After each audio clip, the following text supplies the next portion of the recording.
bonito y es un juego de hace 10 años o 15 años, pues es porque la emulación no es 100% eficiente. Además, esta emulación del procesador tiene que ser 100% igual que el original, incluyendo incluso a veces errores que tenía en la ejecución el procesador principal, porque a veces, pues a lo mejor el aprovechar un error te hacía ahorrar un ciclo de procesador, y funcionando en un procesador que pasa a 12 MHz, pues un ciclo ya era bastante tiempo, no es como ahora que pues todo se mide en gigahercios. Entonces, que había juegos que aprovechaban errores, había que emularlos exactamente igual. Entonces, para eso, pues MAME tiene una librería enorme de procesadores que están testeados, que funcionan en todos los miles de juegos que tiene soportados, y claro, añadir un nuevo sistema que utilice un procesador que ya existe, pues es tan fácil como engancharse a la librería de procesador y utilizarla.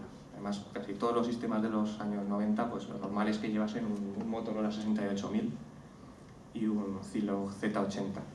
Y para justo estos dos procesadores son los más comunes, y hay un montón de librerías de emulación que hace que puedas utilizar para desarrollar un emulador puedas utilizar cualquiera de las que hay. Además, son de código libre. Además, están muy probadas, y de estos procesadores hay justo una gran cantidad de información sobre cómo funciona al detalle. Puede pasar también que, por ejemplo, en el caso de la Sega Model 2, cuando fuimos a comenzar a emularla, no existía un núcleo para ese procesador ya existente, ni en MAME ni en el emulador que yo estaba haciendo. Entonces, para eso, pues utilizando los manuales de programación, pues hay que empezar a escribirlo desde cero. Puede ocurrir que no tengas manuales, pero puedas encontrarlos en archivos. Por ejemplo, en el Internet Archive aparecieron bastantes manuales del hardware de vídeo de la Model 3, por ejemplo, que estaban ya descatalogados, que desde la web de Real 3D no podías acceder, pero utilizando el sistema de archivo de Internet estaban ahí. Ingeniería inversa, intentar descubrir qué es lo que está haciendo en cada momento y sacar de ahí el juego de instrucción. Hay gente, pues dentro de MAME hay traductores, hay gente japonesa que habla bien japonés e inglés, hicieron la traducción, se dejaron algunas cosas de traducir bien, con lo cual luego había problemas que no funcionaban hasta que lo descubrimos, pero bueno, al final conseguimos que funcionase. Y tiene que funcionar lo que hemos comentado antes, tiene que funcionar exactamente igual que el juego original, porque cualquier pequeño error que puedas haber tenido en el emulador a la hora de crear el procesador te va luego a producir errores que no vas a poder encontrar de forma fácil, porque no puedes depurar el código original que está corriendo. Una vez que tiene funcionando ya el procesador, pues lo siguiente es saber qué hay en la memoria en cada sitio, pues no sé, dónde se encuentra la RAM, dónde se encuentra mapeada la ROM de la memoria, dónde están todos los registros de vídeo, dónde están los timemaps, los controles. Entonces, en general, los juegos suelen tener para el operador, para ver si se ha roto algún chip o está fallando algo, suelen tener un modo de test. No se lee muy bien ahí, pero ahí pues pone Work RAM, Sprite RAM, Color RAM.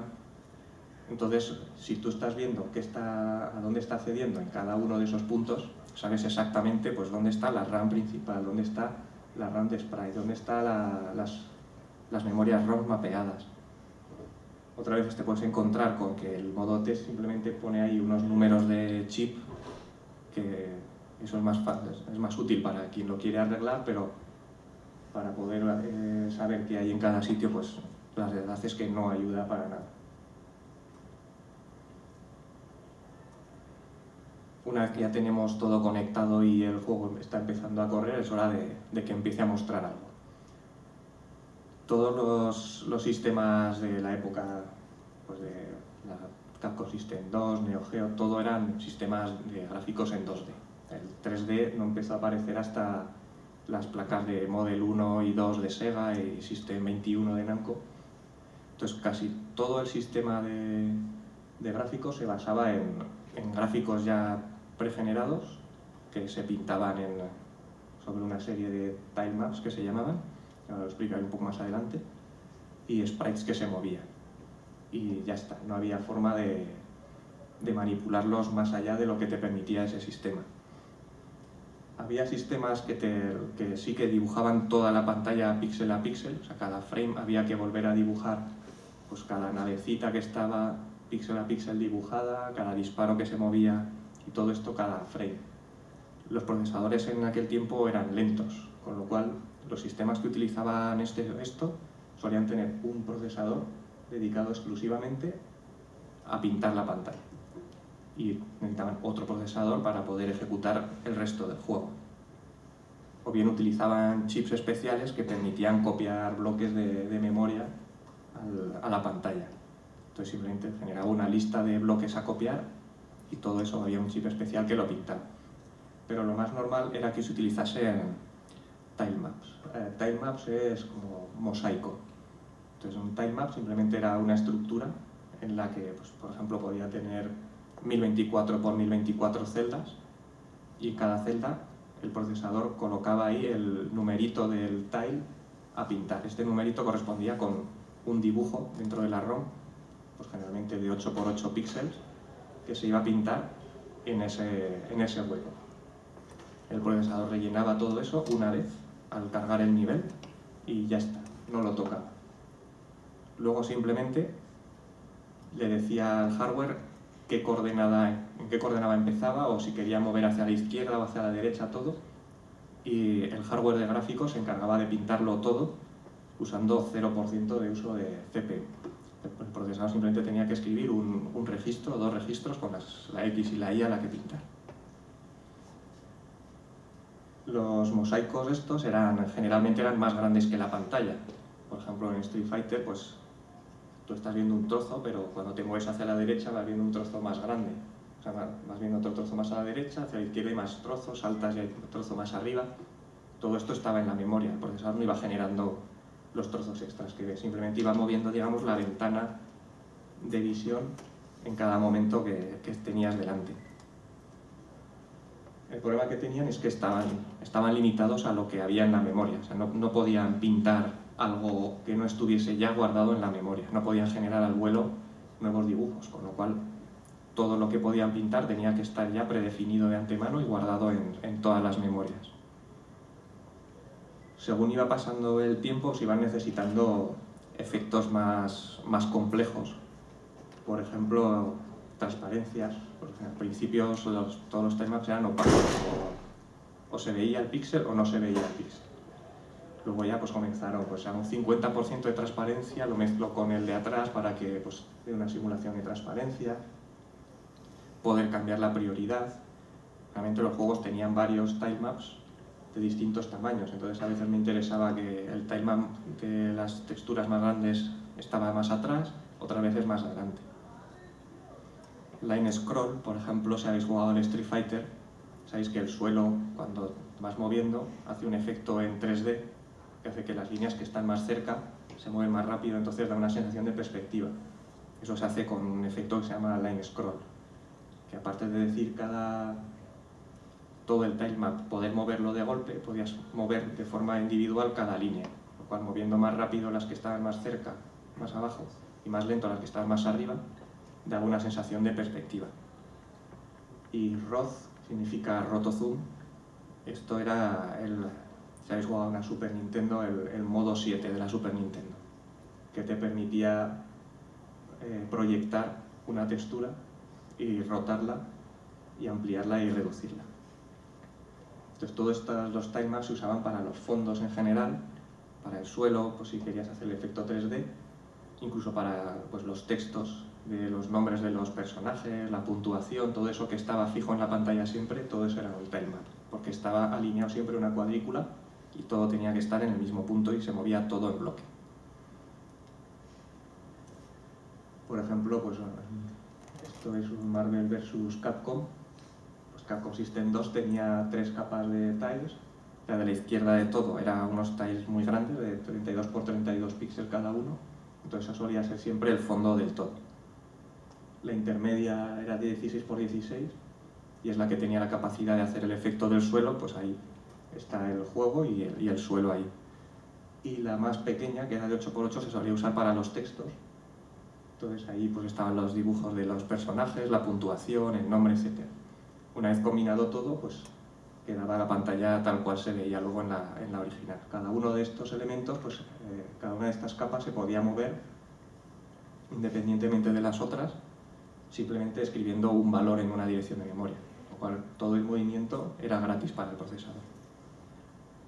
Esto tiene el problema de que están fijados a unas posiciones determinadas. Yo no puedo poner un dibujo, un personaje donde yo quiera. Para eso estaban los sprites. Los sprites son los gráficos que se pueden posicionar en cualquier posición de la pantalla. Estaban compuestos, pues lo mismo que los timemaps, de pequeños cuadraditos agrupados para hacer pues, la forma del personaje, de las balas, de los enemigos, de todo. Al igual que los timemaps, estaban limitados a lo que ya existía en la memoria. O sea, solo podías pintar lo que ya tenías predefinido. Pero normalmente solían tener más capacidad, pues, por ejemplo, para escalarlos, para hacer zoom. En la Neo Geo podías hacer zoom y agrandar los personajes, reducirlos, rotarlos, se podía añadir transparencia. Se podían intercalar entre los diferentes timemaps, pues, por ejemplo, algunos podían estar debajo, otros encima. Entre sí se podía seleccionar también la prioridad. El problema que tiene es que esto a nivel de electrónica es bastante complejo de hacer, entonces siempre estaban limitados, siempre había un número limitado de sprites que se podían estar mostrando en cada pantalla, incluso en cada línea. Entonces limitaba la cantidad de cosas en movimiento que podía hacer el juego. Pues viendo el juego, la pantalla anterior, tenemos los timemaps ahí en la parte izquierda, tenemos los sprites que están aquí, que son los personajes se podían mover igual que las timemaps.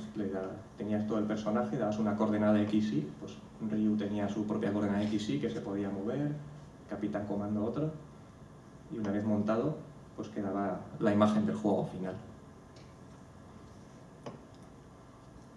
Como he ido comentando, pues Capcom System 1 y 2 pues tenía 3 timemaps de diferentes tamaños.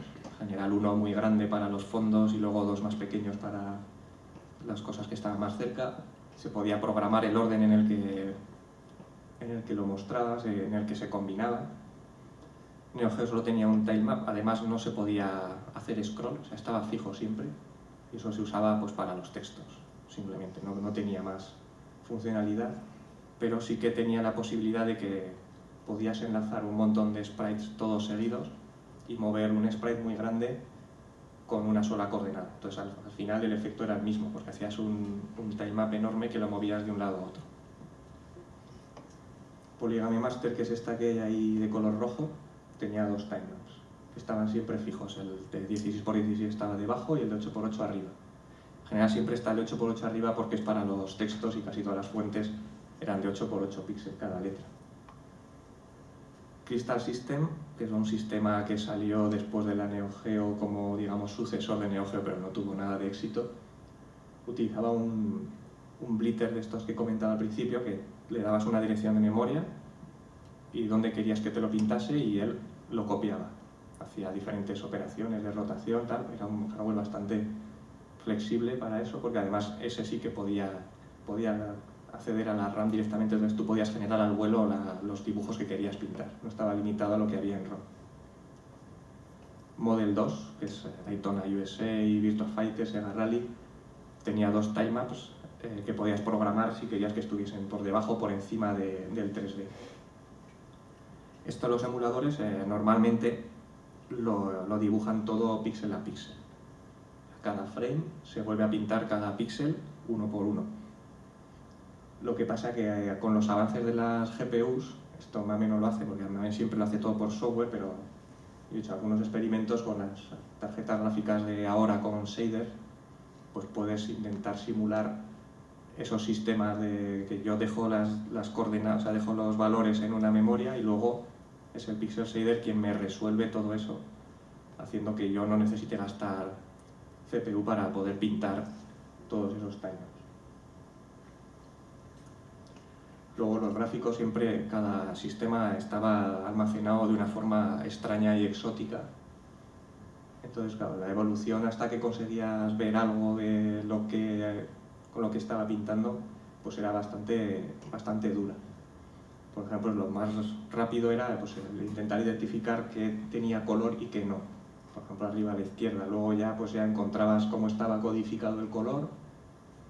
Luego ya pues, colocabas ahí el time map. Pues el de arriba, por ejemplo, no está bien colocado, porque también los time maps, por temas de hardware y de electrónica, no se solían almacenar en horizontal y luego la siguiente línea, sino que pues, lo solían guardar o en vertical o haciendo como una círculo, una espiral o una N, porque era más eficiente a nivel electrónico. Entonces, pues el descubrir todo eso pues hacía que pasase de la que se ve aquí arriba a la de aquí abajo. Luego los sprites, lo mismo, había que saber cómo se almacenaban las posiciones en las que se estaban intentando leer. Entonces, aquí en la foto de arriba no se ve, pero hay unos puntitos blancos, que era simplemente, esto durante el desarrollo, pues yo sabía que esto eran las coordenadas. Pues como no sabía cómo estaba codificado el sprite, yo ponía un puntito blanco en la coordenada de cada sprite y movía con las teclas para ver si todo eso se está moviendo acordemente. Pues sabía que un puntito de eso tenía que ser Ryu, que se estaba moviendo, otro puntito tenía que ser el otro. Si yo hacía un Hadouken, pues veía un puntito que se movía hacia la derecha. Entonces ya sabía que todo eso lo estaba haciendo bien. Después de los gráficos 2D, pues la evolución siguiente era los gráficos 3D. Los gráficos 3D todavía no existían APIs tipo OpenGL o estaban comenzando a aparecer, con lo cual cada sistema de recreativa, cada sistema tenía su propio sistema 3D propio, que no se parecía en nada a lo que ahora conocemos. Pues los Z-Buffer, lo que son shaders, todo esto no existía, entonces es prácticamente emular desde cero cada uno. Además, casi todos estos sistemas venían de origen militar, eran de simuladores militares que eran súper caros. Pues hace poco, no sé si leí que el chip de textura de Model 2, que lo había hecho Lockheed Martin para un simulador de vuelo, Sega lo compró por $2 millones. Solamente el hardware de hacer texturas. Y eso luego tenía que conseguir que por cada placa costase $50 o así. Bueno, pues eran cosas muy caras, muy especializadas, que además pues solían ser prototipos, porque también todo el 3D estaba empezando a aparecer, o estaban clasificados, como pasaba con el de Model 2, al ser un sistema militar. Entonces todo esto, al no poderse mapear directamente, pues no son APIs estándar, pues en general MAME, por ejemplo, utiliza la aproximación de hacerlo todo por software render, píxel a píxel, sin utilizar nada de la tarjeta 3D que tengamos. Da igual que tengamos la última NVIDIA, la última ATI.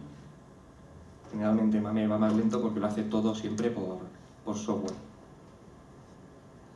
Pero con los shaders, bueno, pues aunque sea menos preciso, pues MAME siempre va a la emulación lo más precisa posible. Bueno, yo cuando los emuladores de Model 2 para Daytona USA y para Sega Rally, pues intentaba que fuese jugable. Entonces para eso, bueno, aunque tenga que sacrificar un poco de precisión, si puedo utilizar el hardware 3D, aunque no sea exactamente igual que en la máquina, pero se puede jugar, pues lo intentaba utilizar. Pues por eso, pues en general va más rápido, porque aprovecha todas las tarjetas 3D. Estas son unas imágenes de la evolución del emulador de Sega Model 2 que fui tomando según lo iba desarrollando. Pues al principio solo tenía la geometría y no muy bien, porque el Sonic está un poco chafado. Pero bueno, el pintar en wireframe la geometría solo te permite que no dependes de que lo estés pintando en el orden correcto. O sea, toda la parte del buffer, de la profundidad, no te importa, porque da igual en el orden que lo pintes, la geometría la estás viendo. Luego ya cuando empiezas a pintar colores planos, entonces sí que te das cuenta de que pues, estás pintando cosas en distinto orden. Entonces, pues por ejemplo, no sé, se ve ahí el ala de la avioneta, pues está encima está debajo del cuerpo, o sea, como que el ala la atraviesa, porque ahí está mal emulado. Entonces, bueno, pues después de tenerlo en colores planos, añadir texturas, darle más... Pues ahí las texturas están, pero no son las correctas, y en la última imagen ya están las texturas correctas, tal cual están en el juego. En cuanto al sonido, en aquel tiempo el MP3 no existía, con lo cual si si querías tener audio digital, lo tenías que tener sin comprimir. Teniendo en cuenta que las ROMs más grandes eran de 4 megas y que una ROM no era precisamente barata, pues ocupaban mucho espacio. Entonces la solución era almacenar simplemente la partitura y luego, por otro lado, los instrumentos. Simplemente pues una nota de cada instrumento y luego hacer el hardware de sonido de forma que mezclase, el procesador le indicaba toca de tal nota de tal instrumento y él se encargaba de generar el sonido correspondiente. Las voces y los sonidos, claro, eso sí que tenía que estar digitalizado. Entonces se solían guardar comprimidos en ADPCM, que era pues, lo mejor que había casi en ese momento, que es un sistema bastante malo de compresión, que introduce mucha distorsión. Entonces, bueno, Street Fighter cuando dice Sonic Boom, pues dice todo menos Sonic Boom. O sea, veía ahí cualquier cosa. Tengo un amigo que decía Alec Fu, en vez de Sonic Boom. Y para interpretar esta partitura, pues necesitabas un procesador que se dedicase a manejar todo esto exclusivamente. Solía ser un Z80, que es un procesador pequeñito, lento, pero barato y que había a millones.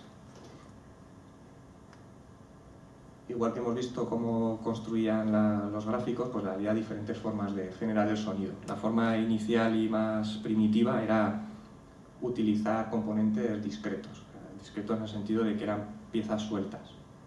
Pues con un oscilador lo ajusto con una frecuencia determinada y entonces hago un pi, con otro pongo no sé qué y hago prrr y hace diferentes sonidos. Para poder emular eso, pues hace falta una librería de simulación de redes eléctricas, que debido a que eso gasta muchísima potencia, inicialmente lo que hacían era, se grababa de una máquina el sonido, lo que llamaban los samples, se guardaba en un archivo y el emulador lo reproducía. Cuando le tocaba generar el sonido pi, pues cogía ese sonido que se había grabado del original de la máquina y lo reproducía. Eso pues no era muy preciso, entonces eso para la filosofía de MAME pues no estaba aceptado. Entonces se inventaron pues, la librería de simulación de redes eléctricas que te permitía generarlos tal cual se generan electrónicamente. Luego llegó la FM, ¿no? La modulación en frecuencia.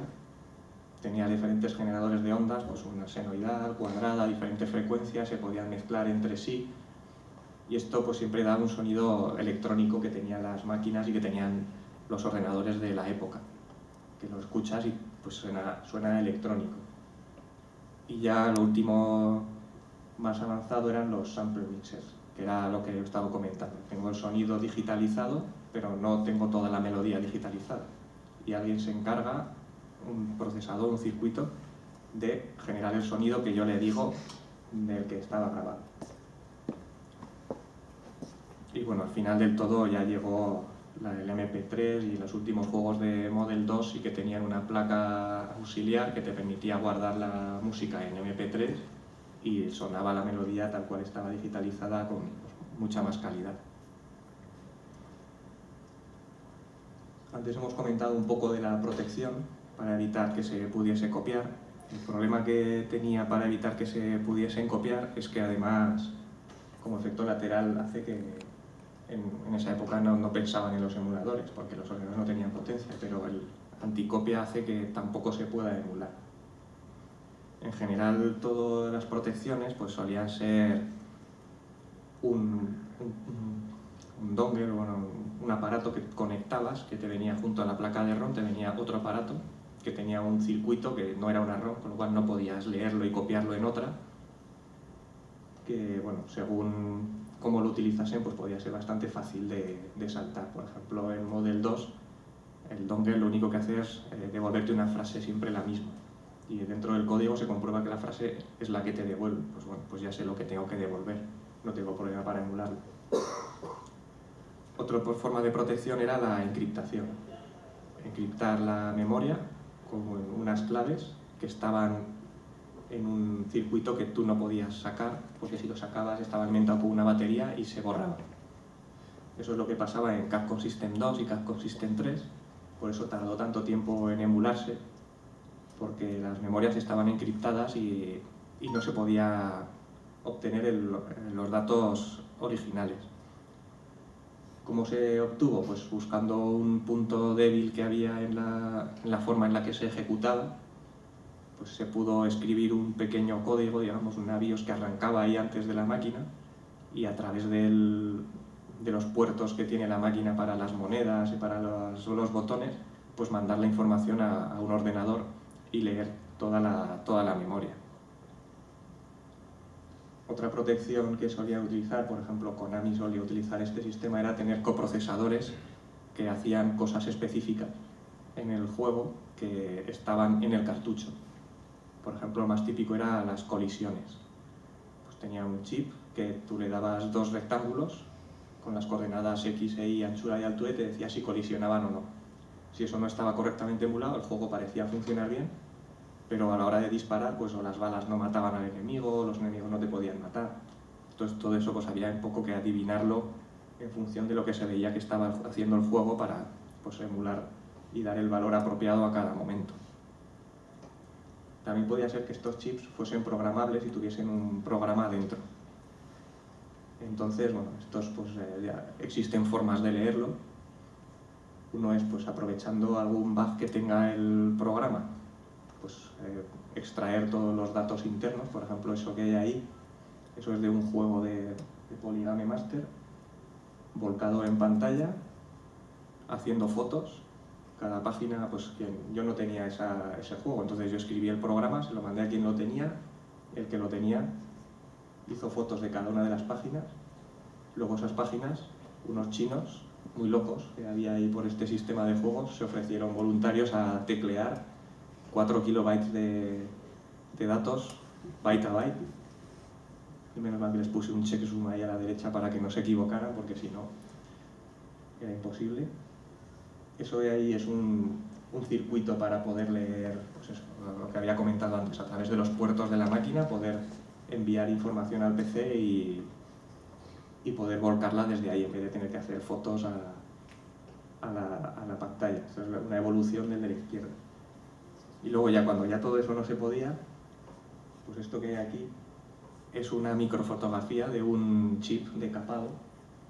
O sea, el procesador que tenía la protección, mediante ácidos y demás sistemas ahí químicos, se le quita todo el encapsulado que tiene y se fotografía lo que es el circuito que lleva dentro. Y no se ve bien, pero hay unos puntitos negros más oscuros. Entonces, pues, puntito claro era 0, puntito oscuro 1, o al revés. Entonces, con mucha paciencia, alguien tecleaba 1, 0, 0, 1, 1, 0. Y así, por ejemplo, sacaron la información de la protección del Bubble Bobble, creo que es. Creo que esta foto es del Bubble Bobble. Y bueno, hasta aquí un poco hemos comentado más o menos qué es lo que tenían las máquinas y bueno, voy a comentar un poco rápidamente sobre MAME, que es el emulador por excelencia. MAME comenzó siendo un emulador de un solo juego, era un Pac-Man del año 97, pero entonces los emuladores se hacían pensando en un solo juego, pero cuando Nicola hizo MAME, pues lo diseñó de forma que existía una base y el emulador de Pac-Man simplemente enganchaba pequeños trozos de lo que había hecho en la base, de forma que añadir otro juego nuevo era añadir un pequeño código que cogía pues, el procesador, construía el mapa de memoria, iba tomando diferentes librerías que tenía ya integradas y pues era fácil añadir un juego nuevo. Entonces así poco a poco fue creciendo y se fueron uniendo ya programadores de todo el mundo hasta formar pues, lo que llaman los MAME Dev, ¿no? los desarrolladores de MAME, y poco a poco fueron absorbiendo todos los demás emuladores, porque al final ellos tenían un repositorio con prácticamente todos los diferentes chips, todos los diferentes procesadores, todo lo que había en el mercado. La filosofía de MAME siempre ha sido documentar el hardware, también que puedas llegar a jugar. El jugar es un efecto secundario de haberlo hecho bien. Y siempre hacerlo con la máxima precisión. Entonces siempre que pueden, toda la emulación gráfica, todo se hace por software, píxel a píxel, para que sea pues, pixel accurate, que sea preciso a nivel de píxel, que el píxel salga igual aquí que en la máquina recreativa. Y bueno, además MAME, pues al ser de código abierto, pues ha sido portado a multitud de plataformas. En general, debido a la filosofía esta de, pues, tanto de cosas de modular, de traerme librerías, de intentar emularlo todo a la máxima precisión, suele ser más lento que un emulador específico. Por ejemplo, Model 2 en MAME todavía no funciona a una velocidad adecuada, cuando pues, en el emulador en el que yo hice de Model 2, pues al tirar de tarjetas 3D y usar multiprocesador, pues funciona a 60 frames por segundo. En general, todo lo posible de los años 80, mitad de los 90, bueno, hasta ahora ya casi a finales de los 90, porque ya la Dreamcast está empezando a funcionar bastante bien, está emulado. Y todo lo que no está emulado pues es por culpa de encriptación o de protección, o que sea un hardware muy complejo con un sistema de 3D muy propietario. Pues no sé, por ejemplo, Sega Hikaru es un sistema que salió después de Model 2 y que es un sistema tan complejo que todavía no se ha conseguido emular. O bien puede ser también que sea por problemas legales. Por algunos juegos, por ejemplo Tetris, Arika tenía los derechos de un juego de Tetris, entonces dijo que por favor que su juego de Tetris no se emulase. Pues el juego se borró, aunque estaba funcionando y funcionaba bastante bien. Pasa que al ser de código abierto, bueno, pues cualquiera puede contribuir y volver a activar esos juegos que se han desactivado por razones legales. En general, bueno, pues todo el equipo de MAME está formado por unos 70 miembros, que en general venimos de programar emuladores propios. Aunque hay mucha gente que solo se ha dedicado a MAME, pero muchos son gente que ha estado haciendo otros emuladores y al final se han acabado uniendo a MAME y pues el emulador ha sido absorbido ahí en MAME, asimilado, que decía, ¿no? Como en la película de Star Trek, todos han sido asimilados en MAME. No solo hay emuladores, hay también pues, traductores para el tema de manuales, de japonés, etc.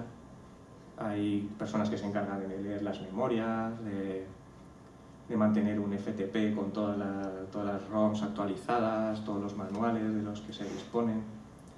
Y últimamente, al principio no, al principio era todo muy cerrado, luego ya se añadió un subversion privado, pero ahora ya está en un repositorio Git público en el que todo el mundo puede acceder, incluso puede contribuir y mandar los cambios, y luego esos sí que pasan un proceso de aprobación, pero todos los cambios al final acaban llegando. El ser de código abierto pues, ha traído durante los años varios problemas. Pues, por ejemplo, el activar juegos que deberían estar desactivados por razones de licencias, o utilizar el código de MAME en emuladores comerciales. Ha ocurrido bastantes veces, encontrar las máquinas multijuegos estas que hay, que se venden para los salones recreativos, pues suelen llevar un MAME y alguien está cobrando por eso cuando no debería, porque no puedes cobrar no puedes vender MAME. Y además la licencia de MAME no es una licencia GPL, es una licencia, ahora están cambiándola, pero es una licencia un poco extraña que se inventaron, entonces no existe una... O sea, no es válida ante la ley esa licencia, entonces el perseguirlo no es fácil. En cuanto a la legalidad de MAME, bueno, pues, MAME es legal, el emulador en sí mismo.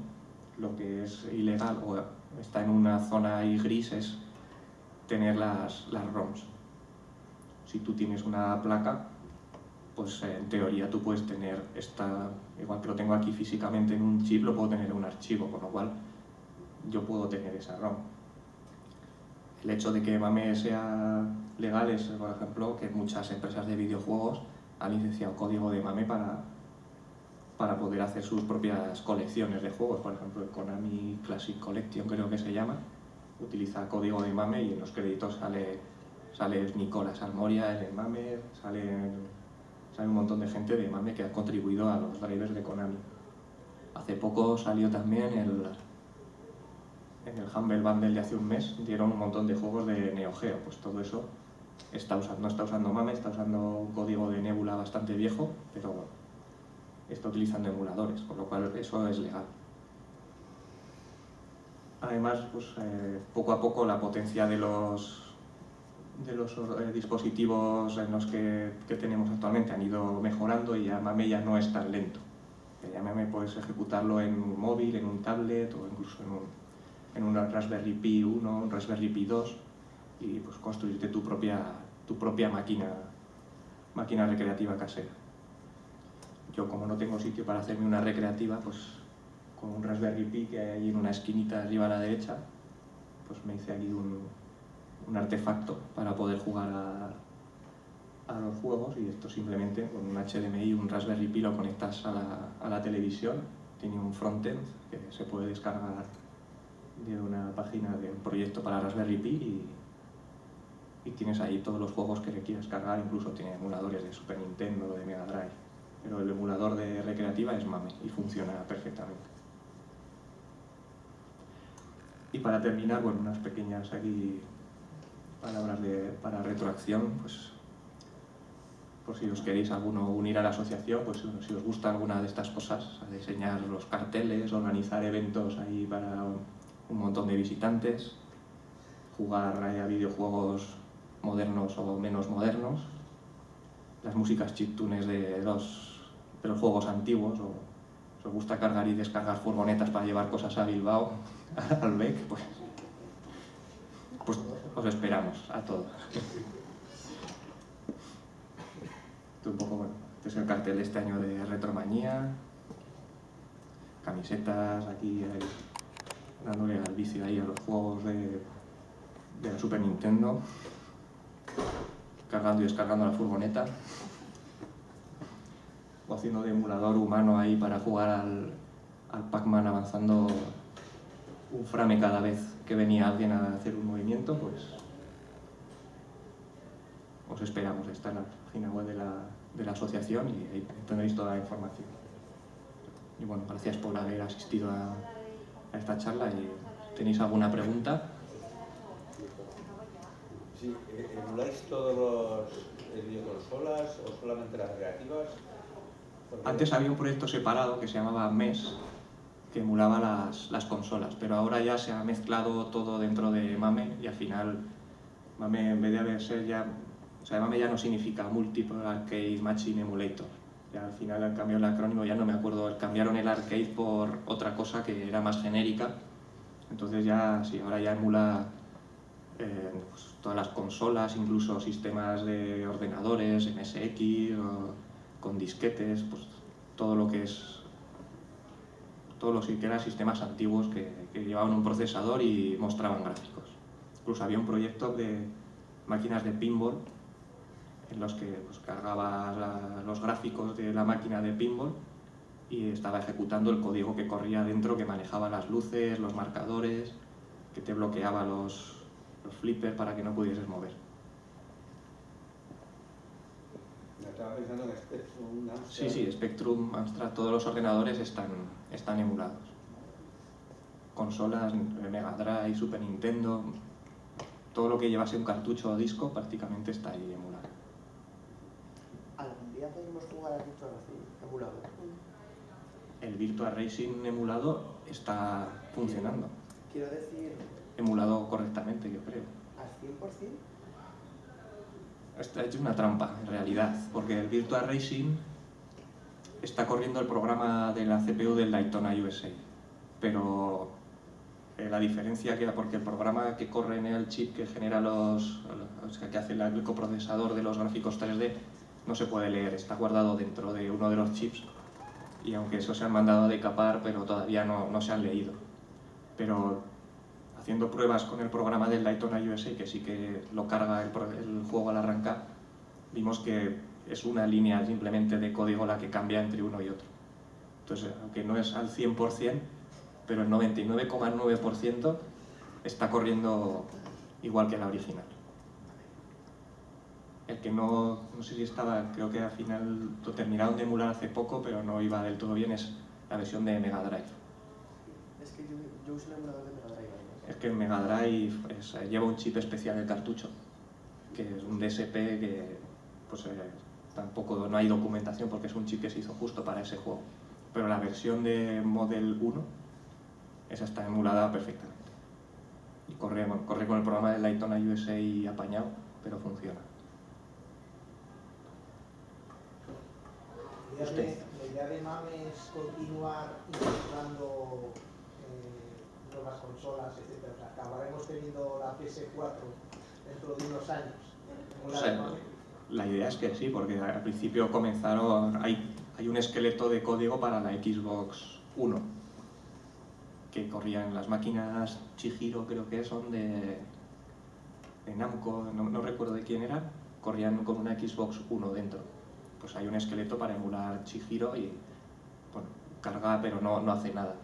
Recientemente pues la parte de Dreamcast pues está bastante avanzada ya. O sea, ahora mismo hasta el nivel de la Dreamcast está emulado. Dreamcast Naomi es una Dreamcast en realidad por dentro. Naomi 2 todavía no, porque ya un chip de coprocesador ahí para hacer la transformación y iluminación, pero hasta ese nivel está ya emulado. Y en algún momento, cuando haya potencia suficiente, cuando vayamos por la PlayStation 10, igual la PlayStation 4 ya está funcionando ahí. Pero el problema que tiene, pues no sé, por ejemplo, una PlayStation 3, aunque es una estructura sencilla de hardware, pero son procesadores tan dedicados y tan potentes que ya no vale la regla del 10%. Hace falta muchos gigahercios para poder emular lo que hace una PlayStation 3. El tema de la gente que se ha incorporado al proyecto, lleva muchos años el MAME, que hubo una curva de que, bueno, empezaron un poco, luego un boom y más gente, y ahora cómo está. Se ve que va a haber gente para que en el futuro esto continúe, pues está viendo que hay menos gente. Ahora últimamente está repuntando otra vez porque está volviendo gente que antes que se había ido y de repente está empezando a volver a aparecer, sobre todo porque están haciendo un cambio de licencia. Entonces todos los drivers hay que consultarle a la gente si quieres cambiar a licencia BSD, creo que es. Entonces como están volviendo a contactar con la gente, pues de repente vuelven a despertar y decir, hoy pues voy a volver a hacer cosas para MAME. Entonces sí, comenzó lentamente porque al principio pues la gente tenía su emulador propio y era un poco reacia, o éramos un poco reacios, ¿no?, a compartirlo. Pero luego comenzó un boom en el que pues ya toda la gente que hacía emuladores aparte se unió a MAME, se mantuvo ahí estancada, perdiendo un poco de gente, pero ahora otra vez está repuntando un poco. Además, al añadir ahora la parte del Git público, pues cuando se ve que hay alguien que colabora bien y está haciendo cambios útiles para el proyecto, pues le suelen ofrecer si quiere unirse de forma fija. ¿Los fabricantes, Sega, Capcom, qué opinan de esto? No opinan, en realidad, pero a veces sí que se aprovechan, digamos, de todo esto. Muchos de los juegos de Capcom que han salido en Xbox Live están corriendo como un emulador por debajo. Por eso ya se aprovechan porque no colaboran de vuelta. Podrían colaborar de vuelta con... Sí, podrían hacer algún... Pero es que a lo mejor es que la documentación que hace falta para que eso funcione ya no existe. Entonces, bueno, pues ellos se tienen que aprovechar porque ni siquiera ellos la tienen para poder hacerlo ellos mismos. Entonces, pues otros a lo mejor sí que la tienen, pero tampoco están pues de acuerdo con colaborar, simplemente usan lo mínimo y ya está. Luego pues hay otras de otro... que no, por ejemplo no quieren que se emulen sus sistemas. Bueno, pues si no se quieren que se emule un juego o lo que sea, suelen mandar un mail ahí a la página y la lista de distribución y ya, pues el juego se quita o todo el sistema entero se quita. No recuerdo con qué sistema pasó hace poco que tuvo que quitarlo porque es que no me acuerdo qué juego era, el Dodonpachi 3 puede ser, de Cave, que usaba un sistema que estaban empezando a emular y de repente apareció un correo diciendo no, esto por favor no lo emuléis. Perdona, en este ejemplo que dices, cuando digamos se quita o se deja, digamos, o no se compila, por así decirlo. Antes lo que hacían era que no se compilaba, ¿no? Estaban los drivers y los test drivers. Entonces si tú en la línea donde declara un driver, en vez de poner driver tal, ponías test driver tal, no se compilaba. pero era tan fácil como borrar test y compilarte tu versión de MAME y lo tenías. Ahora, pues bueno, estando todo en el Git, pues si algo que estaba ya, puedes volver ahí en cualquier momento. Aunque lo borres, sigues estando ahí. Aunque borres el archivo a medio hacer de un sistema de juegos, vas atrás en el histórico y lo tienes. En realidad el borrar es un poco subjetivo. Se borra, pero se puede recuperar. Una pregunta. Antes, el MAME, en las versiones antiguas, no sé si es hasta la 0.37, pues usaban unas ROMs. Y luego, más adelante, cuando igual otra vez he cogido, he descargado el MAME para probarlo, decían, si las antiguas no valían. Y había que usar ROMs nuevas para el mismo juego. Tampoco es que yo sea muy jugón ni haya sido mucho. ¿Eso ha pasado varias veces? O... Sí, eso pasa porque, claro, las memorias, por ejemplo, estas que hay aquí, no tienen el modelo de memoria que es. Entonces, a lo mejor se leía al doble de tamaño. Entonces sabía que solamente era válida la mitad, la otra mitad era basura, porque estaba sin utilizar. Entonces, cuando ya pues iba descubriendo cuánto ocupaba en realidad cada uno, pues había que cortar la ROM a la mitad, entonces ya te dice que las que tenías antes ya no valen. O, por ejemplo, el Capcom System 2, pues antes hacían falta las tablas de desencriptación y ahora no hace falta, o hace falta un ficherito en el que está guardada la estructura de la memoria donde está la clave que lo desencripta. Pues como van avanzando en la emulación y van descubriendo cosas, o ROMs que antes no se usaban y ahora sí que se usan. Sí, pero me refiero que es como que no es retrocompatible No, claro. el programa con la ROM. Es decir, si te vas a un programa más nuevo, pues tendrás que bajarte ROMs nuevas, ¿no? Normalmente, claro, deberían funcionar, pero sí, puede ser que por problemas de que antes no estuviese completamente emulado, leídas todas las ROMs, a lo mejor ahora que ya se hace uso de ellas, no las tiene, al ir a cargarlo te dice que faltan. En el Model 2, por ejemplo, hay unas tablas que calculan el inverso de la raíz cuadrada y cosas así que pues al principio se hacía a mano, pues uno partía por raíz cuadrada, pero cuando se descubrió que tenían esas memorias, pues se añadieron al ROM set y entonces, claro, si intentas lanzar te dice que faltan esas memorias. Pues vamos a tema. Última pregunta. Sí, yo siento curiosidad porque ahora, como comentaba el compañero, que hubo un cambio, digamos, siempre decíamos cambios de las ROMs, ¿no? Pero que hubo como una línea, yo creo que fue en la versión 37, porque hubo una reescritura del sistema de vídeo, creo yo que fue algo así, no sé si... No me acuerdo ya. Sí, que fue un asunto que, digamos, yo creo que las versiones que luego fueron el MAME for All y demás que funcionan en Android, exclusivos al, digamos, no conozco los detalles, pero siendo menos exactas, era más ligero que luego, porque Sí, la reescritura del hardware de vídeo, pues sí, como cada vez intentan darle más precisión, hacerlo más abstracto, más genérico, más todo, pues al final, siempre cuanto más genérico lo haces, por más capas vas pasando y vas ralentizando todo. Sí, en el MAME for All se nota que yo hace poco me actualicé además el aparatito del Raspberry Pi y juegos que me iban bien, ahora pues me pierden frames. Pero sí, al ir evolucionando, pues como el poder jugar es un efecto ahí secundario, ¿no? Pues tampoco no lo mantienen para que vaya a los 60 frames por segundo. Pues intentan hacerlo lo más preciso posible. Y si para que sea más preciso o más utilizable, no sé, que sea más fácil luego para añadir drivers, hay que sacrificar velocidad, pues se sacrifica. Bueno, pues muchas gracias a todos por venir.